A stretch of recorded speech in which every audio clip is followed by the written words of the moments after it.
जी मेरे सामने है इस वक्त एक और हीरो जिनसे मैं आपको इंट्रोड्यूस कराना चाहूँगी। आपने आपको इतना अपग्रेड करना कि ओलंपिक्स में शामिल हो जाना, फिर ओलंपिक्स में शामिल होके बस इतनी चिन्नू मिन्नू टीनी मिनी वेट लिफ्टिंग से रह जाना, मगर फिर भी बहुत बड़ी बात है क्योंकि हमारे यहाँ स्पोर्ट्स को के अंदर वो इन्वेस्टमेंट नहीं होती, वो ट्रेनिंग नहीं मिलती, मगर अपनी बेसिस पे यहाँ तक पहुँचना एक बहुत बड़ी बात है। और सैल्यूट इस हीरो के वालिदैन को इस शो पर। आइए देखते हैं हमारे इस हीरो का पैकेज, तलहा तालिब का पैकेज। गुजरांवाला के पहलवानों ने हमेशा से ही मुल्क के पाकिस्तान का नाम फख्र से बुलंद किया है। इसी शहर से ताल्लुक रखने वाले एक नौजवान तलहा तालिब ने हाल ही में होने वाले ओलंपिक्स में पूरी कौम का नाम रोशन किया और कांसी का तमगा अपने नाम करते करते रह गए। इनकी कोशिश, मेहनत और जिद्दोजहद की वजह से आज आप पूरी कौम के हीरो कहला रहे हैं, जिनका मजीद कामयाबियां अपने नाम करने का हौसला कायम व दायम है। जी तो मेरे सामने बैठे हैं तलहा तालिब। अस्सलाम वालेकुम। वालेकुम। कैसे हैं आप? अल्हम्दुलिल्लाह। भाई ये तो ज़बरदस्त काम किया आपने, लेकिन मुझे तो जुस्तजू हो रही थी कि मैं तलहा से मिलूंगी, पूछूंगी भाई ये वेट लिफ्टर बनने के लिए करना क्या पड़ता है, ज़रा ये तो बताओ, क्या किया, कैसे किया, ओलंपिक्स में कैसे पहुंचे, सारी कहानी हमें सुननी है तलहा। मैंने 8 साल की उम्र में अपनी वेट लिफ्टिंग का आगाज़ किया। 8 साल की उम्र में? कैसे शौक हुआ? कौन था इर्द गिर्द? कोई घर में था? जी मेरे वाला साहब थे। हाँ। वो वेट लिफ्टर थे। अच्छा। तो पावर लिफ्टिंग भी वो साथ करते थे, तो उन्होंने मुझे इस फील्ड में शामिल कर तो लिया। 8 साल में? जी। मतलब लाइक पढ़ाई वढ़ाई एक तरफ, तलहा जो है वो जिम पहुंच गया। मैंने अपनी स्टडी भी साथ जारी रखी। अच्छा। और ट्रेनिंग भी मैं करता था। तो 8 साल का बच्चा तो बहुत छोटा होता है। जी। अच्छा, क्या करना पड़ता है वेट लिफ्टर के बनने के लिए? स्टेमिना बिल्ड करना पड़ता है, बहुत सारे अंडे वंडे खाने पड़ते हैं, प्रोटीन, क्या तरीक़ेकार होता है? वहाँ से बताओ, 8 साल की उम्र से बताओ, अम्मा ने क्या खिलाया? नहीं कुछ ऐसा खास नहीं था मैं खाता जब मैं 8 साल की उम्र में था।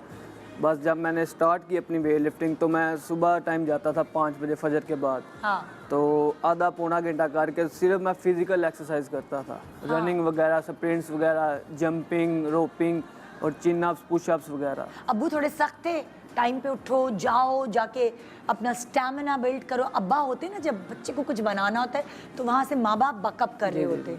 थोड़े नहीं, बहुत ज़्यादा सख्त थे। सख्त थे? मुझे इतनी यानी कि पढ़ाई की वजह से मार नहीं सी पड़ती। हाँ। जितनी जिम ना जाने की वजह से पड़ती।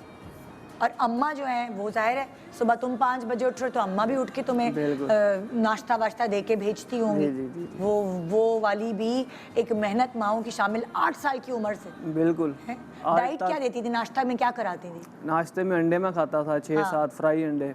अच्छा। और इसके साथ साथ पराठा खा लेता था। 6-7 फ्राई अंडे? जी। और कितने पराठे? नहीं, पराठा एक, बाकी जो अंडे वगैरह बच जाते थे वो चम्मच से खा। अच्छा। और 8 साल का बच्चा? जी माशाल्लाह। अच्छा, फिर उसके बाद क्या रूटीन होता था तुम्हारा? 5 बजे मैं उठता था। हाँ। नमाज पढ़ के तो ट्रेनिंग के लिए जाता था। हाँ। पौना घंटा ट्रेनिंग करके आके नाश्ता करके तो स्कूल। स्कूल से 2:30 बजे आना, तो आधा घंटा रेस्ट करके खाना खा के 3 बजे फिर मैंने जिम चले जाना। ओके। तो वहाँ से 5 बजे आके तो जिम में जाके आप वो अपना स्टेमिना बिल्ड कर रहे थे? जी। पुशअप्स, ये एक्सरसाइज सारी मशीनों के साथ।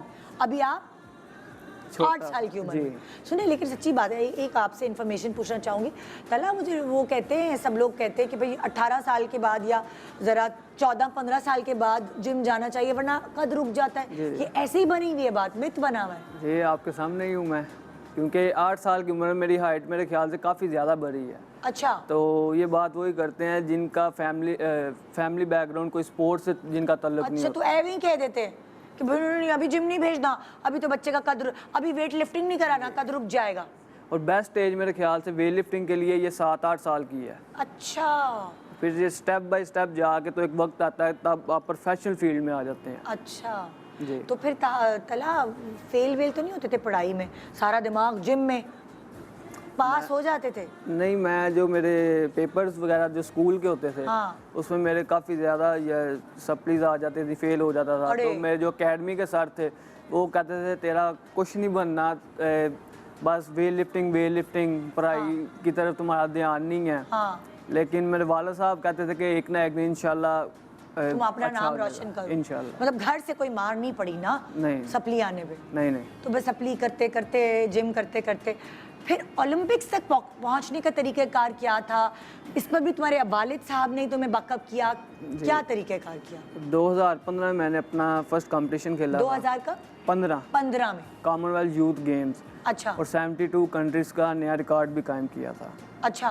तो ऐसे ही फिर कॉम्पिटिशन आते गए, एक्सपीरियंस ज़्यादा होता गया। तो तुम्हें कॉम्पिटिशन्स का पता कैसे चलता था कि ये हो रहा है? लगे रहते थे, ढूंढते रहते थे कॉम्पिटिशन किधर हो रहा है? पूरा इंटरनेशनल वेट लिफ्टिंग फेडरेशन जो है वो पूरे 2-3 साल का कैलेंडर दे देती है। अच्छा। तो फिर पाकिस्तान वेट लिफ्टिंग फेडरेशन उसके ट्रायल्स लेती है, जो सिलेक्ट होता है वो फिर। तो किधर होता है? अलग अलग जगहों पे होता है? जी, ऑस्ट्रेलिया, न्यूजीलैंड, थाईलैंड। तो तुम कैसे जाते थे? खुद अपना टिकट खर्च करके? नहीं, ये पाकिस्तान स्पोर्ट्स बोर्ड और पाकिस्तान वेट लिफ्टिंग फेडरेशन और पाकिस्तान ओलंपिक एसोसिएशन, अच्छा, ये तीनों अखराजात उठाते हैं। अच्छा जी। वही मतलब लाइक वहाँ पर आपको इतना आपने अपने आप को प्रूव करना पड़ता है कि आपके ऊपर ज़ाहिर है ये एक इन्वेस्टमेंट है ना? बिल्कुल।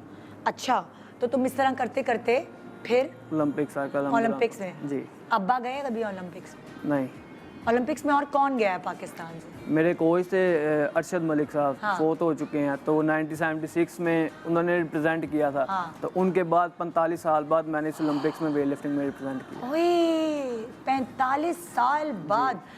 मुझे ये बताओ कि इस 45 साल में कोई और क्यों नहीं गया? क्या वजह है? क्या कोई इतना तलहा जैसा जो है वो काबिल नहीं था कि उस पर गवर्नमेंट उसको भेजती?